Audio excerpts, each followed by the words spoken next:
जय Hind everyone, welcome you all this channel. So काफी time बाद आपके डिमांड पे इकोनॉमिक्स के सीरीज में नेक्स्ट पार्ट आ रहा है। तो सबसे पहले मैं बता दूं आज की वीडियो में हम सीरीज 1 2026 के लिए क्या क्या कवर करने वाले हैं। ठीक है, मैं लिखते हुए आप लोगों को बता देती हूँ जिससे आप लोगों को पहले क्लैरिटी रहे वीडियो स्टार्ट करते ही कि आज हम क्या क्या करेंगे। देखो, सबसे पहली चीज हम यहाँ पे आज में आपके जितने भी एनपीए हैं, ठीक है, जितने भी आपके एनपीए हो गए, ठीक है, एनबीआईसी हो गई, ये सब करने वाले हैं फर्स्ट टॉपिक। सेकेंड टॉपिक हम आपका सेंसस करने वाले हैं, सेंसस कंप्लीट करेंगे, कंप्लीट बिल्कुल ठीक है। थर्ड इज योर अनएम्प्लॉयमेंट, कितने टाइप की आपकी अनएम्प्लॉयमेंट होती है, फ्रिक्शनल हो गई, आप किस तरीके से सारे अनएम्प्लॉयमेंट हम कवर करेंगे। Fourth is your 5 year plan, यहाँ पे मैंने लिखा भी हो this is your 5 year plan, हम ये कंप्लीट करने वाले हैं, ठीक है। फिफ्थ इज योर आपका मिसलेनियस टॉपिक जिसमें हम आरबीआई की थोड़ा सा हिस्ट्री के बारे में जानेंगे। ऑल तो मैं वो बता चुकी हूँ, आपको दिखा भी देती हूँ। देखो, ये हमारे 5 ईयर प्लान रहे आपके सारे, ये कवर करेंगे। सबसे पहले हम टेबुलर फॉर्म में, सबसे बड़ी बात है इस तरीके से टेबुलर फॉर्म में कवर करेंगे ताकि आपके दिमाग में पूरा छप जाए, आप लोगों को पूरा याद रहे फ्लो चार्ट की फॉर्म में। देन हम ये इंडियन इनकम नेशनल अकाउंटिंग वाली जो मैंने पेज है डाल दिया है, क्योंकि मैं ऑलरेडी आपको Gadgil committee, VN Rao committee, ठीक है, वीकेआरवी राव वाली, ये हम मैं एनडीपी, आपको जीडीपी, इन सब में क्या डिफरेंस होता है ये सब मैं ऑलरेडी बता चुकी हूँ। जिसने हमारी इकोनॉमिक्स के पार्ट 1 2 नहीं देखे हैं, जिसमें मैंने आपको complete GDP national accounting chapter inflation कराया है, वो जाके अभी चेकआउट करे। सो ये सब मैं उसमें बता चुकी हूँ आपको ऑलरेडी, ठीक है। ये मेथड्स आपके कैसे हो गए कैलकुलेट करने के, एक्सपेंडिचर मेथड आपका जीडीपी को कैलकुलेट करने का हमने देखा था ना, सी प्लस आई प्लस जी प्लस एक्स माइनस एम। जिसने रिवाइज नहीं किया वो जाके अभी रिवाइज करे, ठीक है। उसके बाद आगे सेंसस देखेंगे हम कंप्लीट अपना डेटा, ठीक है, ये देखो। उसके बाद हम अनएम्प्लॉयमेंट देखेंगे, seasonal, frictional, educated, open unemployment, सारे टाइप्स की। Reserve bank of India RBI के बारे में देखेंगे, ऑलरेडी वैसे मैं बता चुकी हूँ। सो ये वाला मैं आपको शॉर्ट में बताऊंगी, सारे bank rate, repo rate, reverse repo rate, cash reserve ratio, SLR, ये सब मैं बता चुकी हूँ। सो ये आप मॉनेटरी पॉलिसी वाली वीडियो में जाके देखिए। देन एनपीए देखेंगे हम अच्छे से, ये हम पूरा डीप देखेंगे, ठीक है, क्योंकि ये कंप्लीट है। देन आपकी एनबीआईसी देखेंगे हम, नेशनल बैंकिंग फाइनेंशियल इंस्टीट्यूशंस, ठीक है, एनबीएफसी, ये देखेंगे हम, ठीक है। सो बेसिकली आज हम पूरा आपका इकोनॉमिक्स का मिसलेनियस पोर्शन करने वाले हैं।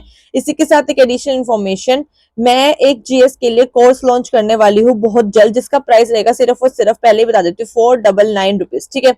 ये इसलिए, इसमें मैं सिर्फ आपको मेजर, ये मेरी सीरीज रहेगी जो स्पेशल सीरीज रहेगी, सिर्फ क्योंकि मैं इसमें जेन्युइन स्टूडेंट्स चाहती हूँ, और इसमें सीट्स भी केवल 30 स्टूडेंट्स के आसपास रहेगा, ठीक है। जिसमें मैं आपको टॉप 20 to 25 टॉपिक कराऊंगी जीएस के, साइंस के अलावा, समझ रहे हो। इसमें साइंस के टॉपिक्स इंक्लूड नहीं होंगे, टॉप 20 टॉपिक होंगे, टॉप 20 टॉपिक्स होंगे, जिसमें मैं आपको मतलब 20 से 2 ज्यादा भी हो सकते हैं, मतलब 25 तक मान लो आप, ठीक है। जिसमें आपको इकोनॉमिक्स, पॉलिटी, जिन बच्चों को ज्योग्राफी ये सब नहीं करना है, और हिस्ट्री, जिनको ये नहीं करना है और वो सब सिर्फ इतना चाहते हैं कि मैम आप हमें कोई रामबाण इलाज बता दो कि हम ये 10 15 20 टॉपिक पढ़ के जाएं और हमारे पेपर में क्वेश्चन बन जाए, या हम मेरिट इन हो जाए, हमारे 40 50 नंबर आ जाए जीएस के पेपर में, सीडीएस में। सो इसमें बस वही 20 टॉपिक रहेंगे। This is the special series, रामबाण सीरीज, जो आपको पेपर में बचाएगी और आपका हर क्वेश्चन फंसाएगी इन सब्जेक्ट से रिलेटेड, ठीक है। साइंस में इसमें जानबूझकर इंक्लूड नहीं करी, क्योंकि वो मैंने फ्री में आपको वाईटी पे करा रखी है, केमिस्ट्री एंड बायोलॉजी कंप्लीट। हाँ, कुछ मेरे को लगेगा जरूरी वीडियोस है तो मैं साइंस की भी इसमें इंक्लूड कर दूंगी, अदरवाइज आप वो वाईटी से कवर कर सकते हैं। तो इसका प्राइस सिर्फ 499 रहेगा, और इसके रजिस्ट्रेशन स्टार्ट हो चुके हैं। मैं बच्चे इसमें सिर्फ 30 के आसपास ही लूंगी, उससे ज्यादा नहीं लूंगी, ठीक है। एक तरीके से आप इसको क्रैश कोर्स टाइप समझ लीजिए, जो बच्चा आज प्रिपरेशन स्टार्ट कर रहा है, ठीक है। उस बच्चे को भी अगर लगता है कि अब मैं एकदम से कैसे करूं, पूरा हवा बना रखे, सीडीएस कैसे क्वालिफाई करूं, मेरी गारंटी आप ये टॉप 20 वीडियोस करके जाना, और ये ज्यादा बड़ी नहीं रहेंगी, आपको पता है मेरी वीडियो शॉर्ट ही रहती है, ठीक है। वो मुझे टेलीग्राम कर सकता है @Shruti399 पे, आप लोग जल्दी जल्दी करिए, क्योंकि इंग्लिश के कोर्स की भी अब ऑलमोस्ट सीट्स भर चुकी है, ठीक है। और जीएस में भी मैं ज्यादा बच्चे एनरोल नहीं करूंगी, तो जिसको करना है वो मुझे जल्दी जल्दी टेलीग्राम कर सकते हैं। चलो अब हम स्टार्ट करते हैं अपना आज का लेक्चर, सबसे पहले 5 ईयर प्लान्स के साथ, ठीक है। Let me change the colour of pen, ठीक है। देखो, आपके जो 5 ईयर प्लान है इनकी हिस्ट्री क्या थी, ये प्लान आए कैसे, ठीक है। प्राइम मिनिस्टर जवाहरलाल नेहरू के टाइम की बात है ये। इनके टाइम पे ये एक बात उठी आसपास में कि भाई हमें अपने इंडिया को चलाने के लिए कुछ कुछ प्लान्स की जरूरत है, ठीक है। हालांकि ये कल्चर फॉरेन कंट्रीज में फॉलो किया जाता है, लेकिन इन्होंने भी बोला कि इंडिया को गवर्न करने के लिए हमें कुछ कुछ प्लान चाहिए है, एक प्लानिंग सिस्टम चाहिए है, ठीक है। तो किसी ने आइडिया दिया आपका कि ठीक है क्यों ना हम 5 ईयर के प्लान्स बनाते जाए, मतलब 5-5 साल के इस तरीके से, और उन्हीं का नाम पड़ गया 5 ईयर प्लान्स। ठीक है, अब आपके लिए जहां से क्वेश्चन आएगा वो इंपॉर्टेंट है। सबसे पहला 5 ईयर प्लान था वो आपका 1 अप्रैल 1951 से 31 मार्च 1956 तक रहा। इसमें प्राइम मिनिस्टर आपके जवाहरलाल नेहरू थे, जिन्होंने मॉडल दिया था हेरोड डोमर मॉडल। ठीक है, उस टाइम पे जैसे जैसे इंप्लीमेंट करेंगे प्लान को, जो जिनकी एग्जीक्यूटिव पॉलिसीज रहने वाली थी, उस मॉडल उसको नाम दिया जाता था मॉडल, जिसका नाम था हेरोड डोमर मॉडल। इसमें सेंटर ने फोकस किया था मेनली एग्रीकल्चर के ऊपर। सबसे पहले वाला जो प्लान था वो आपका किससे रिलेटेड था? एग्रीकल्चर से रिलेटेड था।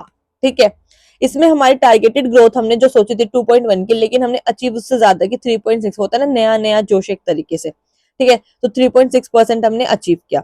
सेकंड आपके इसमें मेजर इनिशिएटिव्स लिए गए कम्युनिटी डेवलपमेंट प्रोग्राम 1952 का। ठीक है, नेशनल एक्सटेंशन मिशन, ठीक है, हीराकुंड डैम बनाया दामोदर वैली के ऊपर, ये मेजर इनिशिएटिव थे। सो जस्ट रीड कर लेना इसको। ठीक है, अच्छा मैम क्या हमें डेट से याद रखनी है? डेट से याद नहीं रखनी है, बट अप्रोक्सीमेट ईयर जरूर याद रखना है, जैसे 51 से 56।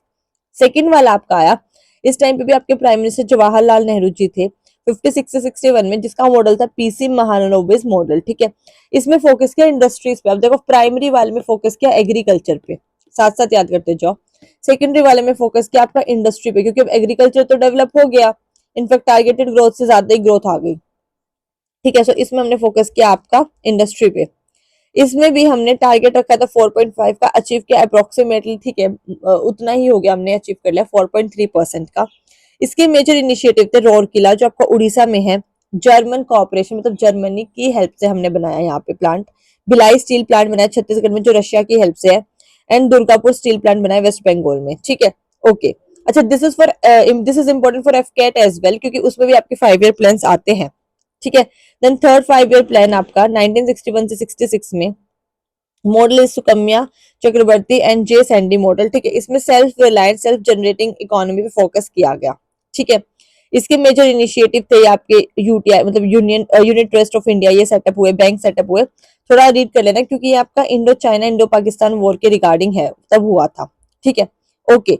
देन आपकी आ गई प्लान हॉलीडे। प्लान हॉलीडे मतलब कि 3 साल का गैप आ गया, उस टाइम पे कोई डेवलपमेंट कोई 5 ईयर प्लान नहीं आया एज सच स्पेसिफिकली 66 से 69 में। ठीक है, क्योंकि beginning of the green revolution, उस टाइम पे हमारे जो आपके वर्ल्ड में फादर ऑफ ग्रीन रेवोल्यूशन है दैट इज आपके नॉर्मन ई बोरलॉग, इंडिया में कौन है? एम एस स्वामीनाथन जी। ठीक है, सो इस चीज पे काफी ज्यादा फोकस किया गया, जिसमें आपको पता ही है हमारे 2 फूड राइस एंड व्हीट के लिए काफी ज्यादा फोकस किया था ग्रीन रेवोल्यूशन के अंदर। ठीक है, ओके। लीड बैंक स्कीम आई, मतलब बैंक्स को एक तरीके से नेशनलाइज करने के लिए स्कीम्स आई। ठीक है, न्यू एग्रीकल्चर स्कीम्स आई। ओके, देन हमारा आता है उसके बाद फोर्थ 5 ईयर प्लान जो 69 से 74 में चला। इसका मॉडल है अशोक रुद्र मेनन मॉडल। देखो हर एक में आपको मेन क्या है, आपको हर 5 ईयर प्लान का मॉडल याद करना है। ये टारगेटेड वारगेटेड याद नहीं रखना, ईयर ध्यान रखना है। और अगर उस प्लान में कोई मेजर अचीवमेंट हुई है तो वो सीडीएस में जो क्वेश्चन बनता है 5 ईयर प्लान से, वो 3 चीजों से बनता है, या तो आपका ईयर पूछेगा या उसका मॉडल पूछेगा। ठीक है, और उसकी कोई मेजर अगर अचीवमेंट हुई है तो वो पूछेगा। ठीक है, एक सेकेंड, मैं बता रही थी सीडीएस में क्वेश्चन आपका बनता है, या तो आपका ईयर पूछेगा, ठीक है, या फिर आपका मॉडल पूछेगा, या अगर कोई मेजर अचीवमेंट है वो विद प्राइम मिनिस्टर के, उस टाइम पे प्राइम मिनिस्टर कौन था, बस इन 3 चीजों से ही क्वेश्चन बनेगा। ठीक है, सो मैं एक एक प्लान को क्या रीड करूं, आप मैंने आपको ये दे दिया है ना, आपको मेन मेन बता देती हूँ जो इंपॉर्टेंट है। जैसे फिफ्थ 5 ईयर प्लान जो है आपका, वो पॉवर्टी रिडक्शन पे था, तो वो ध्यान रखना, मेन मेन बता देती हूँ, बाकी आप रीड कर लेना, वो लर्न आपको खुद ही करना पड़ेगा। ठीक है, ओके। सो इसमें मिनिमम 20 आपके पॉइंट्स आए थे बेसिकली, क्योंकि देखो इंदिरा गांधी जी जो थी ना, वो ज्यादातर आपके पॉवर्टी एलिविएशन प्रोग्राम्स पे, ग्रीन रेवोल्यूशन प्रोग्राम्स पे, इन सब में डेवलपमेंट पे काफी फोकस किया था, आरआरबीज डेवलप करने पे फोकस किया था। ठीक है, और 20 पॉइंट्स बताए थे उन्होंने कैसे हम रिड्यूस कर सकते हैं पॉवर्टी को। देन एक रोलिंग प्लान एक्शन आया 78 से लेके 80 तक, जिसमें आपकी मोरारजी देसाई जी की सरकार थी, जनता पार्टी गवर्नमेंट की। ठीक है, इन्होंने आपके इनिशिएटिव लिए rural youth and self employment को आपका इंप्रूव करने के लिए, बढ़ावा देने के लिए। ठीक है, देन 6 5 ईयर प्लान जो 80 से 85 तक चला था आपका, इसमें इंपोर्ट एक्सपोर्ट के रिलेटेड था। ठीक है, तो याद रखना आपका अगर 6 5 ईयर प्लान का पूछते हैं तो that is related to import and export. ठीक है, अब देखो जब इंपोर्ट एक्सपोर्ट की बात हो रही है, सारी डेवलपमेंट की बात हो रही है, तो यहाँ पे आपके नाबार्ड हो गए, ठीक है, आपके IRDP, इस तरीके के जितने भी जो मेन बैंक थे 6 बैंक को नेशनलाइज कर दिया गया था, ठीक है। EXIM bank import export bank हो गया आपका, ठीक है। रूरल डेवलपमेंट बैंक आपका नाबार्ड हो गया, ठीक है। इन सबको, बाकी के बैंक्स को नेशनलाइज भी करेंगे, वो एक एक्ट के थ्रू होगा। 14 बैंक को एक साथ 14 बैंक जो है आपके 14 बैंक उनको एक साथ किया था, 6 बैंक को एक साथ किया था। तो वो जो 6 बैंक को एक साथ किया था ये वो 6 बैंक है यहाँ पे, ठीक है। ओके, ऐसे याद रखना। 6 5 ईयर प्लान में 6 बैंक को नेशनलाइज कर दिया। तो मेन आपको अचीवमेंट्स ध्यान रखनी है। 7th 5 ईयर प्लान 85 से आपका 90 तक चला था, ठीक है। इसमें भी आपके मेजर इनिशिएटिव थे नेहरू रोजगार योजना, क्योंकि इस टाइम पे आपके प्राइम मिनिस्टर थे राजीव गांधी जी, ठीक है। तो इस वजह से इसलिए, और इन्होंने फोकस किया था ग्रोथ के ऊपर, मॉडर्नाइजेशन के ऊपर, सेल्फ रिलायंस के ऊपर, ठीक है। फिर एनुअल प्लान आ गया आपका नरसिम्हा राव जी के टाइम पे 90 से लेकर 92 तक, जिसमें सबसे ज्यादा चेंज होता है LPG जब आपके आए थे, that is liberalisation, privatisation, globalisation, ठीक है। ये जरूर ध्यान रखना 90 से 92 वाला आपका। देन 8th 5 ईयर प्लान आया आपका PV नरसिम्हा राव के टाइम जी पे, ठीक है। टाइम पे रैपिड सस्टेनेबल ग्रोथ पे फोकस किया गया था, ठीक है। देन आपका 9th 5 ईयर प्लान आया जो कि अटल बिहारी वाजपेयी जी के टाइम पे था। इसमें quality of life, self reliance पे फोकस किया गया। देखो बात ये इंदिरा गांधी मैम ने भी की थी, ठीक है, लेकिन इन्होंने और उसको डीप करके फोकस करके बता दिया कि आप जो है सेल्फ रिलायंस कैसे हो सकते हो, आप जो है क्वालिटी ऑफ लाइफ कैसे इंप्रूव कर सकते हो। सो ज्यादा इसमें डेप्थ में बात की गई, इकोनॉमिक ग्रोथ के बारे में बात की गई, सोशल जस्टिस के बारे में, इक्विटी के बारे में, पंचायती राज इंस्टीट्यूशंस के बारे में, ठीक है। नेक्स्ट आगे चलते हैं। 10th 5 ईयर प्लान आया हमारा, ठीक है, जिसमें हमारी इकोनॉमिक डेवलपमेंट वही, मतलब अभी देखो रिपीट है 9th एंड 10th का, ठीक है। हॉर्टिकल्चर मिशन, सीड्स के रिगार्डिंग बात की गई, ठीक है। तो ये क्या हो रहा है ना, एग्रीकल्चर और इंडस्ट्री को साथ साथ लेके चल रहा है, थोड़ा अलग नहीं है। स्टार्टिंग में जैसे फर्स्ट वाला जो था आपका फर्स्ट 5 ईयर प्लान वो एग्रीकल्चर पे था, सेकंड वाला इंडस्ट्री पे था, उसके बाद आप देखो मिक्स मिक्स चल रहा है, ठीक है। देन आपका 11th 5 ईयर प्लान आता है जिसमें आपका फोकस किया जाता है इंक्लूसिव ग्रोथ पे, मतलब सबकी ग्रोथ होनी चाहिए। एंड देन आपका लास्ट 12th 5 ईयर प्लान आता है, ठीक है, जो आपका फोकस करता है faster and sustainable inclusive growth पे। वहां सिर्फ इंक्लूसिव ग्रोथ है या faster and sustainable inclusive growth है, ठीक है। ओके, देन उसके बाद आपकी ये ट्रिक है लर्न करने की। Anindita industrial farmer grows green, ठीक है, remove poverty. So agriculture I से इंडस्ट्री, थर्ड वाले से फार्मर, फोर्थ वाला आपका गडगिल मॉडल था, फिफ्थ वाला कौन लेके आया था, DP धर। मतलब इनके मॉडल को याद रखने की ट्रिक है। मॉडर्न किसान should make India inclusive faster, ठीक है। Modernisation, food employment, human development, equity justice, then double per capital income, inclusive growth, और ग्रोथ पे फोकस किया था 12th वाला। सो मेजर जो मॉडल है और जो मेजर चीज उसमें अचीव करने की बात की गई है, this is the trick to learn this. तो मैंने आपको ट्रिक भी बता दी है, मैंने आपको एक एक एक्सप्लेन भी कर दिया है, मैंने आपको ये भी बता दिया CDS PYQ में क्वेश्चन कैसे पूछता है और आगे कैसे पूछेगा। या तो आपसे ईयर पूछ लेगा, ठीक है, या उसका मॉडल पूछेगा विद प्राइम मिनिस्टर के उस टाइम के कौन प्राइम मिनिस्टर रहे थे, या कोई बहुत ही अचीवमेंट है तो वो पूछेगा। तो उसके लिए आप इस ट्रिक से लर्न रख सकते हो। आई होप आपको ये 10 मिनट में समझ में आ गया होगा। अब national income and related concept में ऑलरेडी आपको बता चुकी हूँ, सो इस वीडियो में मैं वो नहीं बताऊंगी, बस मेन बता देती हूँ कि GDP क्या होता है, ठीक है। The production of all the final goods and services produced in a domestic territory, के एक डोमेस्टिक टेरिटरी के अंदर आपके जितने भी फाइनल गुड्स और सर्विसेज बनाए गए हैं एक साल के अंदर with in a time period, उसको GDP बोलते हैं, ठीक है। ऐसे ही NDP GNP ये सब मैंने ऑलरेडी आपकी, देखो सेम सेम कॉन्सेप्ट को रिपीट करने का कोई फायदा नहीं है, वीडियो आपकी लंबी हो जाएगी। इकोनॉमिक्स की वीडियो जो है ऑलरेडी इन्फ्लेशन का टॉपिक हो गया आपका, ये सब मैंने कवर करा रखा है, ठीक है। इनफैक्ट हैंड रिटन नोट्स के साथ कवर कराया है। इन्फ्लेशन है, GDP है, मनी एंड मॉनेटरी पॉलिसी, जिस बच्चे ने जाके नहीं देखी वो जाके देख लो। लेकिन मैंने स्लाइड्स यहाँ भी लगा दी है कि किसी को इससे भी रिवाइज करना है, GVA पर कैपिटल का सब बताया उसमें, सब वीडियो में एक एक चीज बताई है, तो वो यहाँ से भी देख सकता है, ठीक है। ये मैंने बताए थे आपके मेथड्स कैसे कैसे मेजर करते हैं, CSO क्या क्या करता है, NSO क्या क्या करता है, नेशनल स्टैटिस्टिकल ऑफिस क्या करता है, ठीक है। ये हमारे GDP का फॉर्मूला होता है, ठीक है। ये सब मैं ऑलरेडी बता चुकी हूँ, डिफरेंस बता चुकी हूँ intermediate good and final goods में, ठीक है। चलो अब हम आते हैं अपने नेक्स्ट टॉपिक में, that is census and related statistics data in India, ठीक है। ओके, क्योंकि आपका UPSC इससे भी काफी ज्यादा क्वेश्चंस पूछता है। देखो हिस्टोरिकल बैकग्राउंड, अर्लियर एविडेंसेस इसमें बताया गया है कि अर्थशास्त्र जो थी कौटिल्य के टाइम पे, या जो एन अकबरी बाय अबुल फजल, उसमें इसका रेफरेंस हमने देखा है सेंसस का। ओके, तो हिस्ट्री में आप लोग पढ़ते हो ना, कौटिल्य, कौटिल्य किसकी कोर्ट में थे, चंद्रगुप्त मौर्य जी की कोर्ट में। सो इनकी जो किताब थी अर्थशास्त्र इकोनॉमिक्स के ऊपर, और अबुल फजल जो एन अकबरी की किताब, अबुल फजल जी की किताब है एन अकबरी, उसमें इनका रेफरेंस देखा गया है, ठीक है। फिर फर्स्ट सेंसस हमारा जो वर्ल्ड में हुआ था वो स्वीडन में हुआ था 1749 में, ठीक है। और ये एक अमेरिकन, मतलब लाइक उन्होंने किया था, तो 1790 AD के आसपास की ये बात है, ठीक है, उसके बाद जो हुआ था अमेरिका में, ठीक है। ओके, तो इसके पहले अब हम देखते हैं अपने इंडिया में जब हम बात करते हैं तो 2011 में सेंसस हुआ जिसको 15 सेंसस ऑफ इंडिया बोला गया, जिसको सेवेंथ सेंसस बोला था आफ्टर इंडिपेंडेंस, ठीक है, क्योंकि लेटेस्ट जो सेंसस था ना वो आपको यही वाला था, ठीक है। ओके, ये तो थोड़ा ऐसे ही हिस्ट्री के बारे में बता दिया है। फर्स्ट बता दिया था लॉर्ड मायो के टाइम पे हुआ था आपका, ठीक है, during the tenure of Lord Mayo. तो फर्स्ट सेंसस याद रखना, क्योंकि हिस्ट्री के पॉइंट ऑफ व्यू से 1872 में, not from economics point of view, ठीक है। Administrative nature, subject of the union list, ठीक है। Responsibility of census, establishment of census department, मतलब ये सब उस टाइम पे किया गया था सेंट्रल गवर्नमेंट को। आर्टिकल 246, अच्छा आर्टिकल सबसे इंपॉर्टेंट है, किस आर्टिकल में आता है, आर्टिकल 246 में आता है, ठीक है। और इसकी जो जिम्मेदारी होती है उसका सेंसर जो कमिश्नर होता है उसके ऊपर होती है। ये 4 फेजेस में आपका किया जाता है, ठीक है। Trends of population growth in India, ठीक है।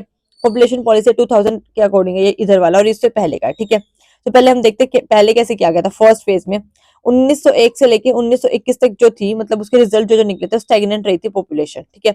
सेकंड फेज में क्या होता है, स्लो ग्रोथ हुई थी। थर्ड फेज में रैपिड इंक्रीज हुआ था पॉपुलेशन में, जो 51 से 81 का टाइम पीरियड है। इसलिए आपको पता है इंदिरा गांधी जी ने अपनी योजनाएं लाई थी टू कंट्रोल पॉपुलेशन, इसीलिए क्योंकि इस टाइम पे बूस्ट हुआ था एकदम से। देन फोर्थ फेज में आपको population continue to grow but the growth rate showed a declining trend. लेकिन उसके बाद क्या हुआ था, डिक्लाइनिंग, क्योंकि देखो आज के टाइम पे भी आप देख लो पॉल्यूशन इतना गंदा है, सॉरी एयर इतनी गंदी है, पॉल्यूटेड एयर है, ठीक है, जिसकी वजह से जो बहुत सारे बुजुर्ग है हमारे, एज्ड मैन है, पर्सन है सोसाइटी में, वो इतना अच्छे से सांस नहीं ले पाते, सर्वाइव नहीं कर पाते, ठीक है। सो इस टाइम पे भी क्या हो रहा था, एलपीजी रिफॉर्म्स हो रहे थे, लिबरलाइजेशन, प्राइवेटाइजेशन, ग्लोबलाइजेशन। तो बहुत सारी जो है अभी आप पढ़ के आए ना 5 ईयर प्लान में 1991 में, बहुत सारी कंपनीज इंडिया में आ रही थी, इंडिया से बाहर जा रही थी, बहुत सारी फैक्ट्री सेटअप हो रही थी, इंडस्ट्री सेटअप हो रही थी। सो जो ग्रोथ रेट है नेचुरली वो कम हो गया था, ठीक है। Okay, great dividing line 1921 decade from, ये तो ऐसे दिया एक्स्ट्रा, आप जस्ट रीड आउट कर लेना, इंपॉर्टेंट नहीं है, ठीक है। ओके, अब हम इस तरफ आते हैं अपना, ठीक है, एक एक करके पढ़ना शुरू करते हैं। देखो सबसे पहली बात अगर हम देखें 1993 से स्टार्ट करते हैं, based on the report of the expert group, chairman थे आपके डॉक्टर एमएस स्वामीनाथन। सो वहां से 1993 में इन्होंने बोला कि अब सेंसस करते हैं। फिर 15 फरवरी 2001 को डिक्लेयर किया गया, ठीक है। ओके, ये ऐसे I think this circle is like this, तो हम ऐसे रीड करना स्टार्ट करते हैं। की पॉइंट्स थे इसके, पॉपुलेशन स्टेबिलिटी, ठीक है।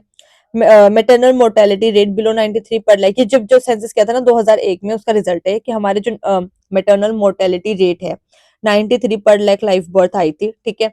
ओके, अच्छा, और एक और चीज, by the year 2070 as per the 2010 amendment, ये तो चलो इसके बारे में ही बताया। इन्फेंट मोर्टेलिटी रेट जो था वो 27 पर 1000 लाइफ बर्थ था, ठीक है। The national population stabilisation fund बनाया गया था एक, ऑब्वियसली पैसा भी चाहिए ना आपको पॉपुलेशन ग्रोथ करने के लिए, आपकी लाइफ एक्सपेक्टेंसी को रिमूव करने के लिए, ठीक है। सो उसमें 100 करोड़ रुपए जो कि जिसको डायरेक्टली अंडर आता है पीएम के, ठीक है, एंड मिनिस्ट्री जो आपके हेल्थ मिनिस्ट्री है उसके अंडर, ठीक है। द नेशनल पॉपुलेशन कमीशन भी बनाया था 11 में 2000 को, ठीक है।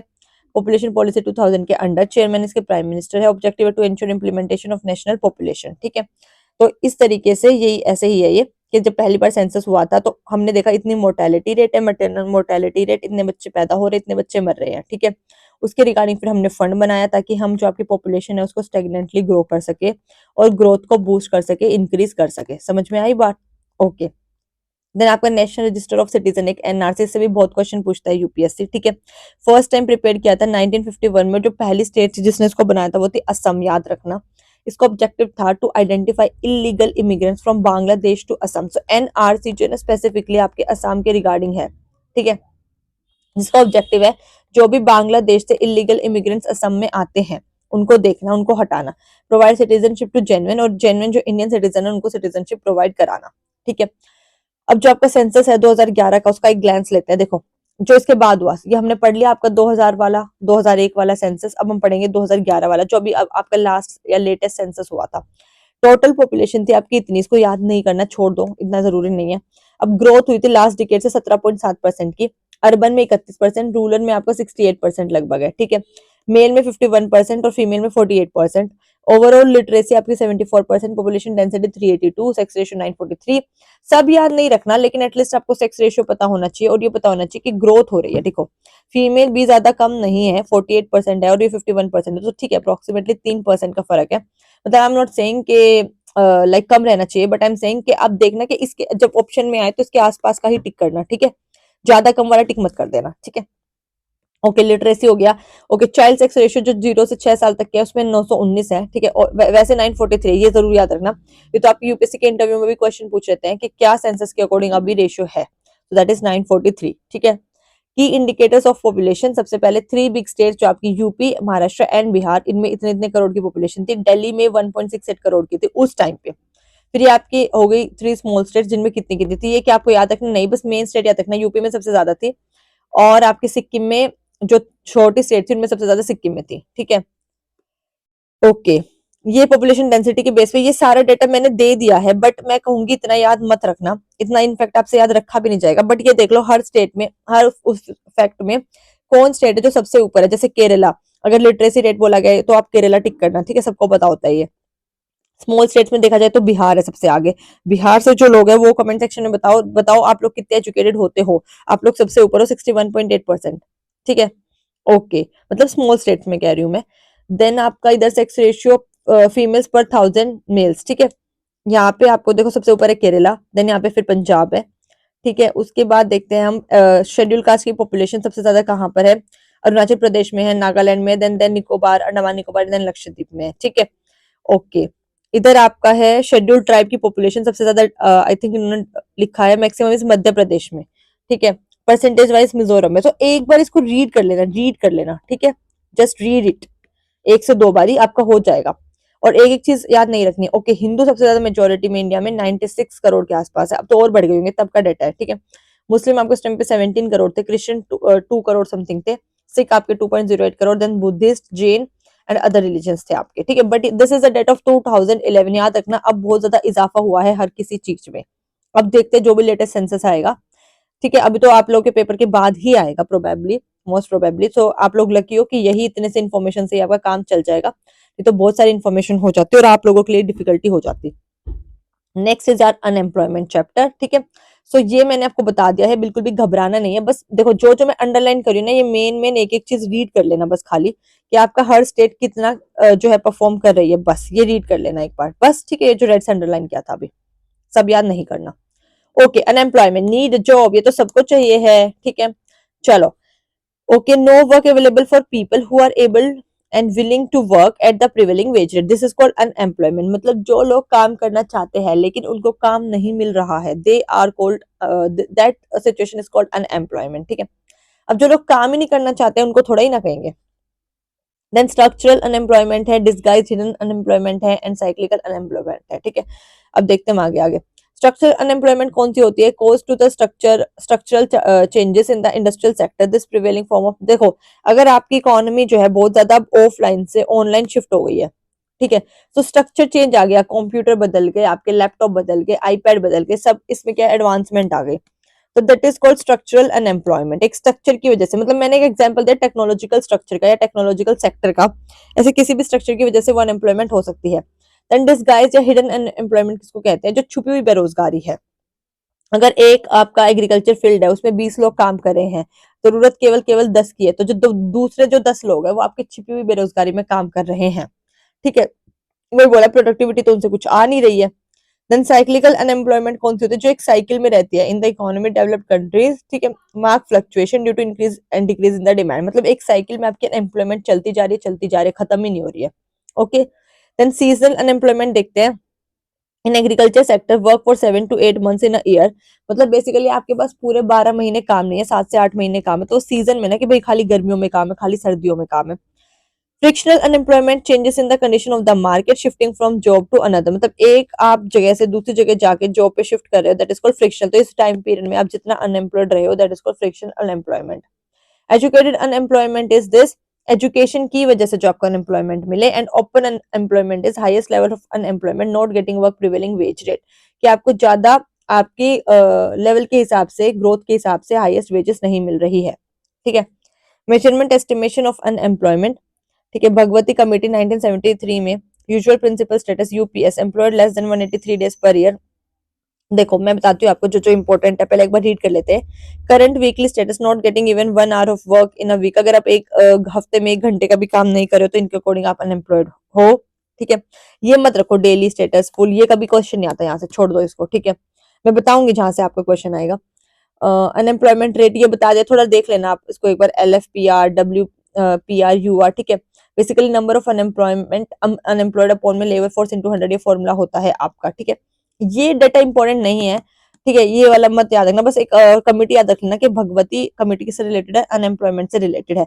रेस्ट ये कभी नहीं पूछता सीरियस आपका कि पर डे फुल डे कितना है, ठीक है। देखना है तो एक बार जस्ट देख सकते हो कि ठीक है, करंट डेली स्टेटस के अकॉर्डिंग आपका work is available only for a week, few days, ठीक है, वीक में। और फुल एम्प्लॉयमेंट जो 273 days with 8 hours of work काम करे उसको फुली एम्प्लॉयड बोलते हैं, ठीक है। चलो ओके, आज के हम इसके बाद आते हैं अपने लास्ट टॉपिक पे, क्योंकि जो आरबीआई है वो मैं ऑलरेडी आपको करा चुकी हूँ, हिल्टन एंड यंग कमीशन, ठीक है। मॉनेटरी पॉलिसीज में मैंने आपको ये सब बताया है, bank rate, repo rate, reverse repo rate, मैंने इसकी फोटो ऐड कर दी है ताकि आप यहाँ से भी पढ़ सको। और हैंड रिटन नोट्स में मैंने इसी चैनल पे फ्री में यूट्यूब पे वाईटी पे एक बार आप जाके चेक करना, डाला हुआ है मनी एंड मॉनेटरी पॉलिसी करके लेक्चर, उसमें मैंने सारे रेट्स बिल्कुल बहुत अच्छे से समझाए हैं, तो आप ये वहां से कवर करना, ठीक है। अब मैं आपको बताने जा रही हूँ एनपीए, देन उसके बाद मैं बताऊंगी आपको एनबीएफसी एनबीएफआई एंड लेक्चर को हम एंड करेंगे, ठीक है। Okay, what are NPS? देखो, when a loan principal or interest remains unpaid for more than 90 days the loan account is classified as NPA। जब कोई भी लोन है या कोई भी इंटरेस्ट है अगर वो 90 दिन से ज्यादा हो जाते हैं उसको पे नहीं किए हुए, तो उसको बोल देते हैं हम NPA, that is non performing asset. आप नाम से समझो, नॉन मतलब नहीं, परफॉर्मिंग मतलब उसने परफॉर्म नहीं किया, ठीक है, दिया नहीं एक तरीके से। एसेट मतलब वो जो उसका लेके गया हुआ है, पैसा लेके गया है, कुछ भी, सोना लेके गया है, जेवर लेके गया है, कुछ भी, मतलब उसके एसेट है ना वो।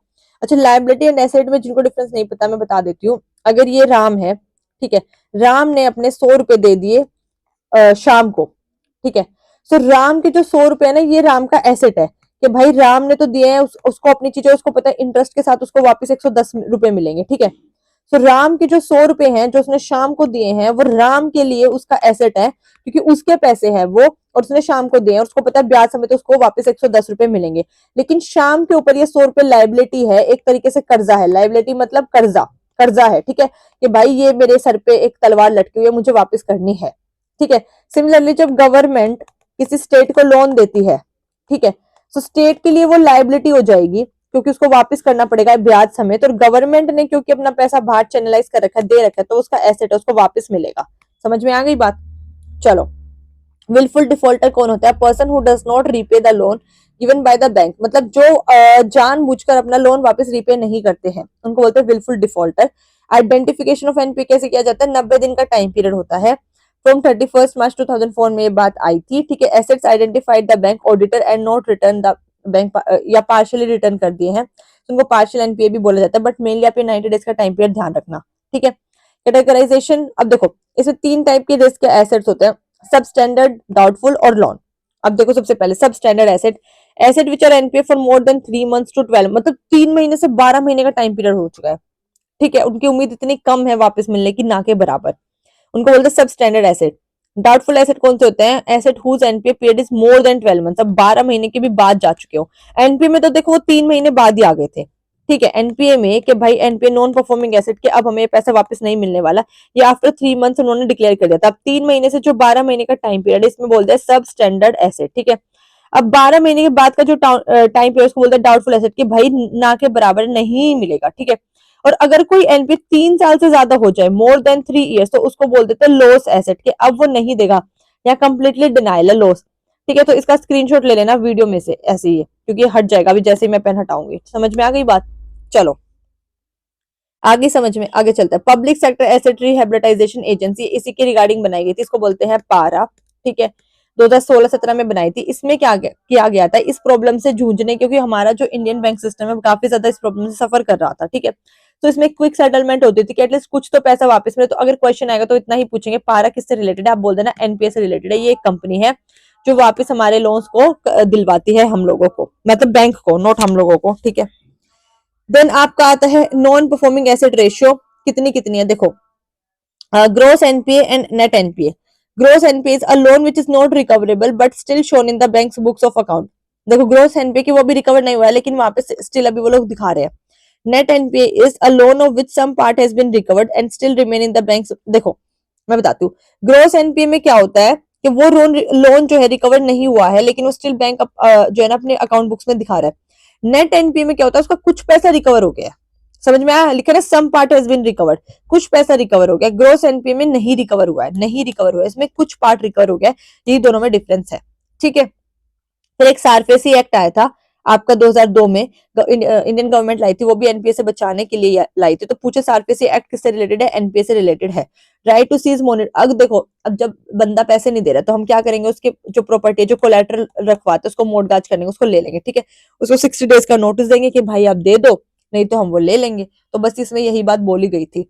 बेसिकली डेप्ट को रिकवरी करने के लिए ट्रिब्यूनल बनाया गया था, ठीक है। Then insolvency and bankruptcy act आया आपके आईबीसी के, इसमें भी यही प्रोविजन थे, सेटलमेंट करना 180 दिन के अंदर। ध्यान रखना एनपीए में 90 दिन से स्टार्ट होता है। इंसॉल्वेंसी एक्ट के बारे में बात की गई तो इसमें 180 डेज का टाइम पीरियड दिया गया है, ये जरूर जरूर ध्यान रखना।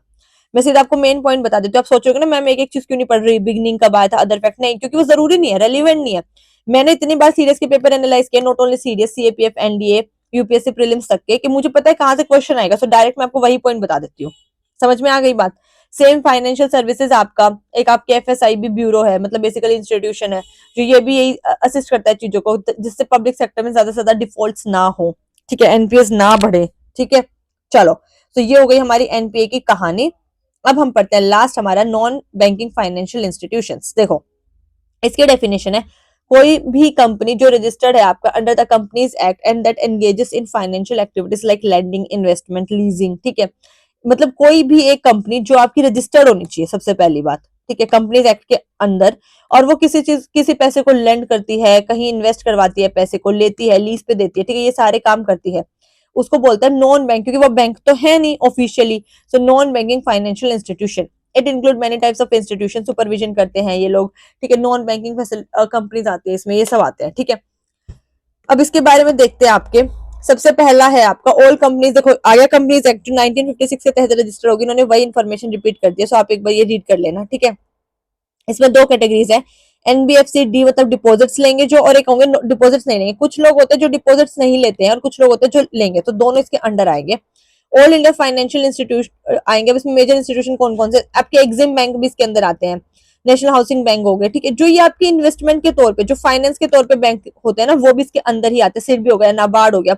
नाबार्ड जैसे मेनली आपको एग्रीकल्चर के लिए लोन देगा, तो स्पेसिफिक चीज के लिए जो लोन दे रहे हैं, या स्पेसिफिक चीज के लिए जो इन्वेस्टमेंट कर रहे हैं, वो सारे इसके अंदर आएंगे, ठीक है। फिर ये प्राइमरी डीलर्स हो गए आपके, ठीक है, appointed by the government and RBI to operate in primary market. अब आरबीआई हर चीज नहीं देख सकता ना, तो आरबीआई इनको अपॉइंट कर देता है, तो ये देखते हैं आपके फाइनेंशियल मार्केट, ठीक है, ओके। उसके बाद ये ऑबर्ट्सन स्कीम फॉर एनबीएफसी है, ये कुछ है नहीं आई थिंक, हाँ ये इतना कुछ इंपॉर्टेंट है नहीं, छोड़ दो, ये कंप्लेंट के रिगार्डिंग है, कंप्लेंट करने तो आप कहाँ करोगे। ये इंपॉर्टेंट है, प्रायोरिटी सेक्टर लैंडिंग, पीएसएल। देखो, it is the important sector to where commercial banks are required to give priority sector lending. RBI हमेशा टाइम टाइम गाइडलाइंस देता रहता है बैंक्स को कि आपको सबसे ज्यादा लोन कहाँ कहाँ कैसे कैसे देना है, ठीक है। इंडियन शेड्यूल कमर्शियल जो बैंक है, फॉरेन बैंक है, विद 20 और मोर ब्रांचेस, अगर उनकी ब्रांचेस 20 से ज्यादा है, ठीक है, so they are required to allocate about 40% of their net credit fund like this, जो नीचे दिखाया भी बताती हूँ कैसे। अगर आपका बैंक जो है इंडिया में, उसकी ब्रांचेस आपकी 20 से ज्यादा है, या कोई भी फॉरेन बैंक है, इट मीन आप बड़े बैंक में काउंट हो जाओगे एक तरीके से, ठीक है, मीडियम बैंक में। सो आपको अपना जो लोन है वो इस तरीके से चैनलाइज करना है, सबसे ज्यादा एग्रीकल्चर सेक्टर में दोगे direct indirect loan, then MSME को दोगे, देन एजुकेशन होम लोन दोगे, एंड देन एक्सपोर्ट क्रेडिट दोगे। लेकिन अगर आपकी जो ब्रांचेस है वो 20 से कम है, लेस देन 20 है, so you are need to require to allocate 40% of their net bank credit to this sector, ठीक है। मैंने क्या बोला, दोबारा रीड कर देती हूँ। If the branches are more than 20, ठीक है, then they are required to allocate about 40% of their adjusted net bank credit to this sector. From 2020, foreign banks with less than 20 branches are also required to allocate 40% of the net bank credit to this sector। तो मैंने आपको एक साथ ही बता दिया, इन्होंने अलग अलग करके लिखा है बस, कि पहले क्या था, इंडिया में अगर आपकी ब्रांचेस 20 से ज्यादा तो आप ऐसे करोगे, इस तरीके से आप अपना पैसा चैनलाइज करोगे। लेकिन अब फॉरेन बैंक को भी इस कैटेगरी में इंक्लूड कर दिया है 2020 के बाद से, पहले ऐसा नहीं था। समझ में आई बात। और अगर आपकी ब्रांचेस 20 से कम है तो आप जैसे मर्जी कहाँ कहाँ पैसा दो, लेकिन उसमें भी आपके कुछ टर्म्स एंड कंडीशंस है जो particular bank to bank vary करती है, कि आपका कितना छोटा बैंक है, आपका कितना टर्नओवर है ईयरली, ठीक है, उस हिसाब से आप पैसा चैनलाइज करोगे, ठीक है। आई होप आपको आज का लेक्चर पसंद आया होगा, बहुत मेहनत लगी है, ठीक है, इससे आपके सारे मिसलेनियस क्वेश्चन कवर हो जाएंगे। This is the part 1। मैं सोच रही हूँ एक पार्ट 2 लेके आऊंगी जिसमें आपका कंप्लीट आरबीआई हो जाएगा, ठीक है। आपका कंप्लीट बैंक वाला सिस्टम हो जाएगा पूरा किस तरीके से, और उसमें आपकी इकोनॉमिक्स खत्म हो जाएगी।